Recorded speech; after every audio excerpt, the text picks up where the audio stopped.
Descripciones describen fenómenos en términos que pueden analizarse estadísticamente, y la validez de un estudio depende de hasta qué punto las variables diseñadas para el estudio representan los fenómenos de interés.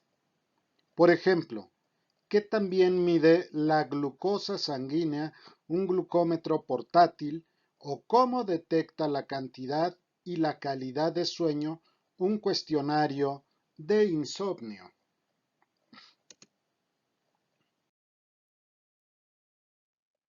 Con la finalidad de aclarar el significado de las palabras que se usan en la investigación, nos detendremos un poco en explicar lo que se debe entender por precisión y exactitud. Posteriormente, nos enfocaremos de lleno en lo que es la validez. La precisión de una variable es el grado en que es reproducible y se obtiene casi el mismo valor cada vez que se mida. Una balanza puede medir el peso corporal con gran precisión, mientras que es muy probable que una entrevista para medir la calidad de vida produzca valores que varíen de un observador a otro o de una ocasión a otra. La precisión tiene una gran influencia en la potencia de un estudio. Cuanto más precisa sea la medición, mayor será la potencia estadística con un tamaño de muestra determinado para calcular valores medios y comprobar hipótesis. La precisión, denominada también reproducibilidad, fiabilidad y consistencia, es una función del error aleatorio, es decir, variabilidad por el azar. Cuanto mayor sea el error, menos precisa será la medida. Existen tres fuentes principales de error aleatorio al realizar las medidas. La variabilidad del observador se debe, obviamente, al propio observador e incluye factores como escoger palabras en una entrevista o tener habilidad para usar un instrumento mecánico. Variabilidad del instrumento se debe al propio instrumento e incluye factores ambientales cambiantes como la temperatura, el desgaste de los componentes mecánicos, lotes diferentes de reactivos, etc. Y variabilidad del participante. Se debe a la variabilidad biológica intrínseca de los participantes en el estudio que no se relaciona con variables del propio estudio, como la variabilidad debida a la hora del día de las mediciones o el tiempo desde la última medición. Existen 5 métodos para reducir al mínimo el error aleatorio y aumentar la precisión de las determinaciones. 1.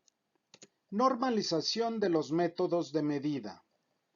Todos los protocolos de estudio deben incluir instrucciones específicas para hacer las mediciones, que corresponden a las definiciones operativas. Entre ellas se encuentran direcciones escritas sobre cómo preparar el entorno y el participante, cómo realizar y registrar la entrevista, cómo calibrar el instrumento, etc. Esta serie de materiales, parte del manual operativo, es esencial en los estudios grandes y complejos y recomendable en los más pequeños, aun cuando solo exista un único observador. Las directrices específicas por escrito para realizar cada una de las mediciones ayudarán a que su ejecución sea uniforme a lo largo del estudio y servirán de base para describir los métodos cuando se publiquen los resultados. 2. Formación y certificación de los observadores. La formación mejora la homogeneidad de las técnicas de medición, especialmente cuando intervienen varios observadores. A menudo es deseable diseñar una prueba formal del dominio de las técnicas especificadas en el manual de instrucciones y certificar que los observadores han logrado el nivel recomendado de rendimiento. 3. Perfeccionamiento de los instrumentos. Los instrumentos mecánicos y electrónicos pueden diseñarse para reducir la variabilidad. Igualmente, los cuestionarios y las entrevistas pueden escribirse para aumentar la claridad y evitar posibles ambigüedades. 4. Automatizar los instrumentos. Pueden eliminarse las variaciones en la forma en que los observadores humanos realizan las mediciones mediante dispositivos mecánicos automáticos y cuestionarios de autorrespuesta. Y 5. Repetición. La influencia del error aleatorio de cualquier tipo se reduce repitiendo la medición y usando la medida de las dos o demás determinaciones. Con esta estrategia, aumentará notablemente la precisión, siendo la principal limitación el costo añadido y las dificultades prácticas para repetir las determinaciones. La exactitud al medir una variable corresponde al grado en que esa medición concuerda con el valor verdadero de la variable. La exactitud depende del error sistemático o sesgo. Cuanto mayor sea este error, menos exacta será la medición de esa variable. Los principales abordajes para incrementar la exactitud incluyen las primeras 4 estrategias que se plantearon para la precisión y otras 3 adicionales. Medición de variables que no se perciben. En ocasiones, es posible diseñar mediciones de las que no sea consciente el participante, lo que permite eliminar la posibilidad de que introduzca conscientemente sesgo en la variable. Por ejemplo, en una evaluación del efecto de la colocación de un producto para limpiar las manos y un póster sobre la higiene de las manos en la cafetería de un hospital, se utilizaron observadores que se entremezclaban con los clientes de la cafetería. Calibración del instrumento. La exactitud de muchos instrumentos, especialmente los que son mecánicos o eléctricos, puede aumentar mediante la calibración periódica con un patrón de referencia. Enmascaramiento. Esta estrategia clásica no garantiza la exactitud total de las mediciones, aunque puede eliminar el sesgo diferencial que afecta a un grupo del estudio más que a otro. En un estudio clínico con doble enmascaramiento, los pacientes y los observadores desconocen si se ha asignado el fármaco activo o al placebo, y todas las inexactitudes en la medición del criterio de valoración serán las mismas en los dos grupos.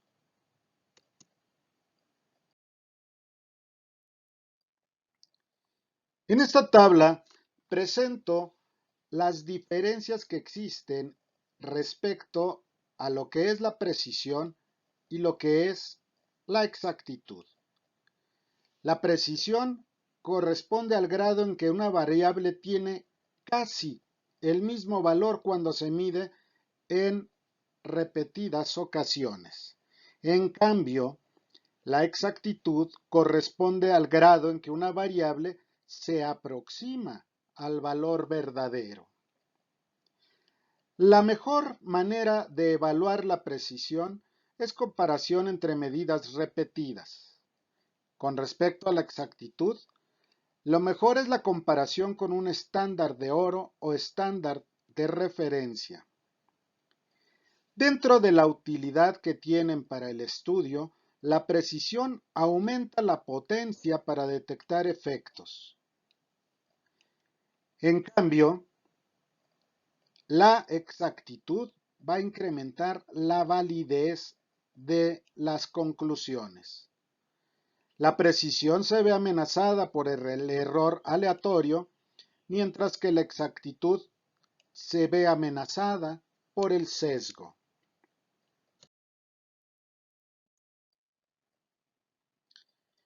Imaginemos que se midiera repetidamente el colesterol sérico usando patrones que se diluyeran inadvertidamente 2 veces. Es decir, en lugar de diluirlo en una sola ocasión, en este ejemplo se está diluyendo al doble. El resultado sería inexacto, pero podría seguir siendo preciso. Es decir, sería consistente, pero por un factor de 2. Lo podríamos representar como si fuera un tiro al blanco. Hay buena precisión, pero mala exactitud. Este sería el ejemplo que estoy refiriendo. En este vemos que hay mala precisión y buena exactitud. Lo que queremos es precisamente esto en cualquier estudio. Queremos que haya buena precisión y buena exactitud. Es decir, que nuestros resultados sean precisos y que sean válidos. Este otro, pues es lo que menos deseamos. Ni tiene precisión ni tiene exactitud. La validez es similar a la exactitud, aunque nos gusta pensar que añade una dimensión cualitativa a la consideración del grado en que una medición representa el fenómeno de interés. Por ejemplo, las mediciones de la creatinina y la cistatina C en la sangre, que son dos productos químicos excretados por los riñones y ayudan a determinar la funcionalidad del riñón, podrían tener la misma exactitud, pero la cistatina C puede ser más válida como medición del funcionamiento renal porque la concentración de la creatinina depende también de la cantidad de músculo que tenga el paciente.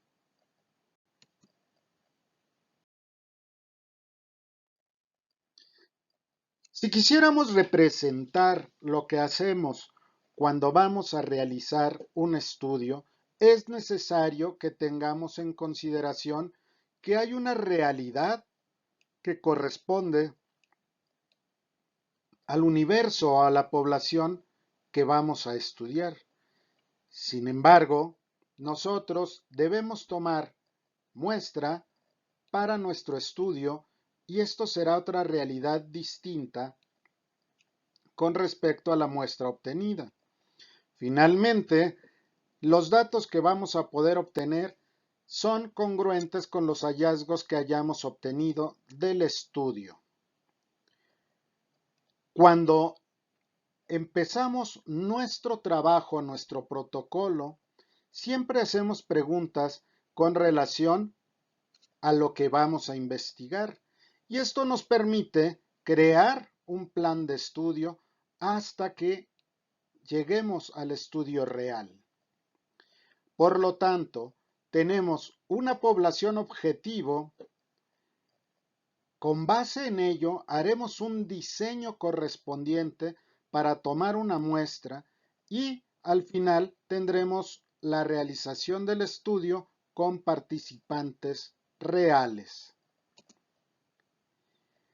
Cuando llevamos a cabo todo este proceso, tenemos entonces que de la población que nos interesa hay fenómenos específicos de nuestro interés.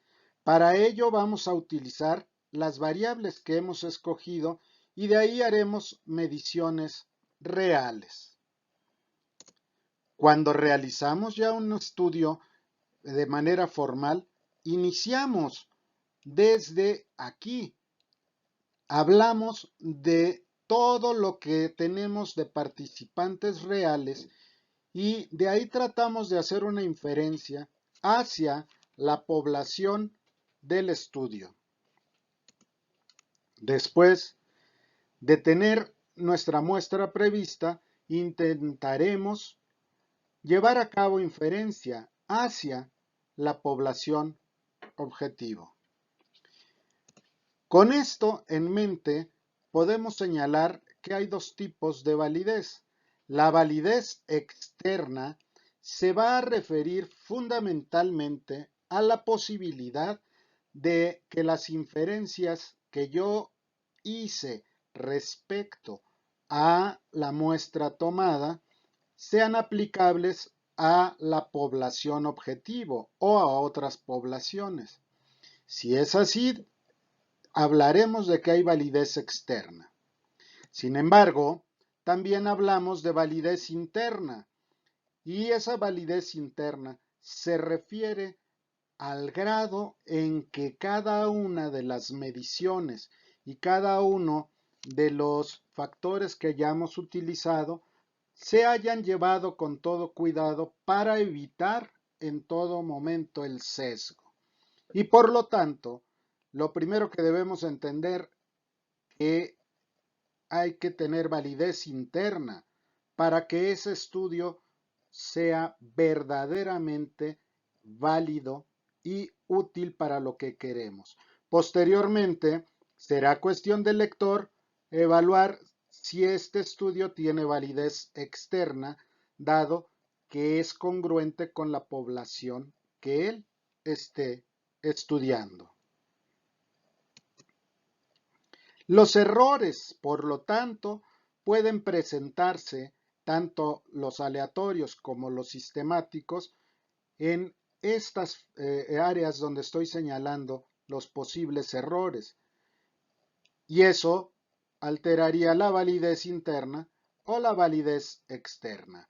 Vuelvo a insistir, lo primero que debemos buscar nosotros como investigadores clínicos es que nuestro objetivo, nuestro estudio, tenga validez interna.